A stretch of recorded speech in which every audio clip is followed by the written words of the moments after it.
Insurance space की हम बात कर रहे हैं। अनुराग हमारे साथ है। अब की बार आपकी बाइक या कार का इंश्योरेंस नहीं है तो सावधान हो जाइए, क्योंकि केंद्र सरकार ने राज्यों को निर्देश दिए हैं कि सड़क पर चल रही सभी गाड़ियों का इंश्योरेंस सुनिश्चित किया जाए।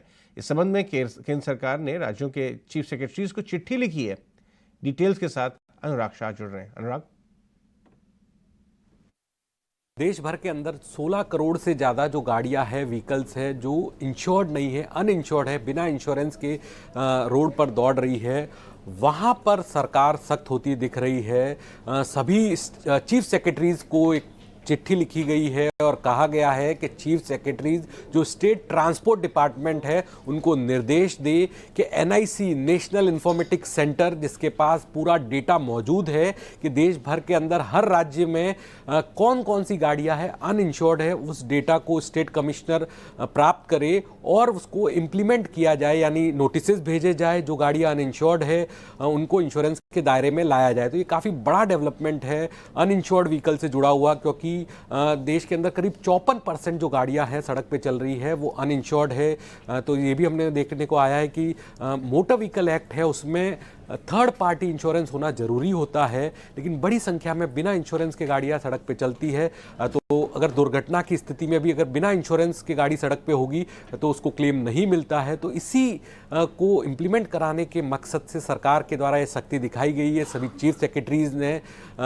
को निर्देश दिए गए हैं, जो ट्रांसपोर्ट डिपार्टमेंट को निर्देश देंगे और इसको इम्प्लीमेंट कराएंगे। इससे दो चीज़ें होगी। जो नॉन लाइफ इंश्योरेंस कंपनियां हैं उनके लिए एक पॉजिटिव डेवलपमेंट है, क्योंकि 32% जो मार्केट शेयर है, FY23 का आंकड़ा है करीब 82,000 करोड़, वो मोटर इंश्योरेंस से जुड़ा हुआ आता है। तो जब ट्रांसपोर्ट डिपार्टमेंट के द्वारा नोटिस भेजे जाएंगे बड़ी संख्या में गाड़ियों को, तो अनइंश्योर्ड व्हीकल जो है वो इंश्योरेंस के दायरे में आएंगे। इसके अलावा जो पेनल्टी भी है, बिना इंश्योरेंस के जो गाड़ी सड़क पे चलती है उस पर पहली मर्तबा जो पेनल्टी है 2,000 रुपये की पेनल्टी है। तो जो बिना इंश्योरेंस की गाड़ियां हैं वहां पर भी राज्य सरकारें जो है बड़ी अमाउंट में पेनल्टी वसूल कर सकती है। और जब इंश्योरेंस के दायरे में इतनी बड़ी संख्या में गाड़ियाँ आएगी तो GST भी जो है सरकार को मिलेगा, क्योंकि मोटर इंश्योरेंस के ऊपर 18% GST है। तो काफ़ी बड़ा कदम जो है सरकार के द्वारा उठाया गया है, जहाँ पर स्ट्रिक्ट इम्प्लीमेंटेशन का निर्देश दिया गया है। जो 16 करोड़ से ज्यादा अनइंश्योर्ड व्हीकल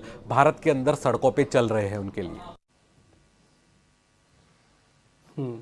ठीक है अनुराग, ये आपने अब अच्छे से बता दिया सारा मैटर कि जो एक तो संख्या बहुत बड़ी है, करोड़ों में फिगर्स है। दूसरा आप ये कह रहे हैं कि इससे सरकार को बेनिफिट है, इंश्योरेंस होगा तो GST कलेक्शन हो जाएगा। तीसरा एक सोशल कॉज हो जाएगा कि भाई देखिए जो गाड़ी अब आपकी इंश्योरेंस नहीं हुआ तो आप इंश्योरेंस करवा लीजिए। आप खुद से नहीं करवाएंगे तो फिर फोर्सफुली आपको इंश्योरेंस लेना पड़ जाएगा, नहीं तो गाड़ी आपकी चालान काटे जा सकता, हो सकता है सीज भी हो जाए।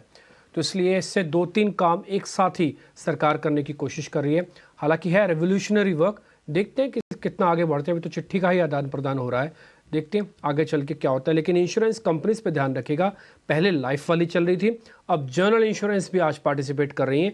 ICICI लोम्बार्ड, जनरल इंश्योरेंस दोनों आज करीब 2-3% ऊपर हैं। इनके लिए एक बड़ा बिजनेस आ सकता है।